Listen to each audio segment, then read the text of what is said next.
razpoke prišlo zaradi mešanja dveh materialov oziroma stika dveh materialov. Sanirali bomo z dvema materialoma, in sicer z Crack Repairjem in pa z Revital Primerjem NG. Po dvakratnem nanosu Revital Crack Repairja in enkratnem nanosu Revital Primerja NG, seveda z vmesnimi časi sušenja, pričnemo z nanosom osnovnega premaza, v našem primeru akril emulzije, ki je razredčena z vodo 1:1.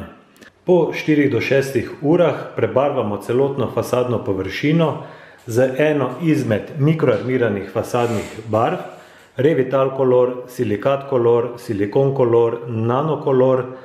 V našem primeru pa smo prebarvali z Trend Colorjem, ki omogoča vrhunsko obstojnost intenzivnih nasičenih odtenkov.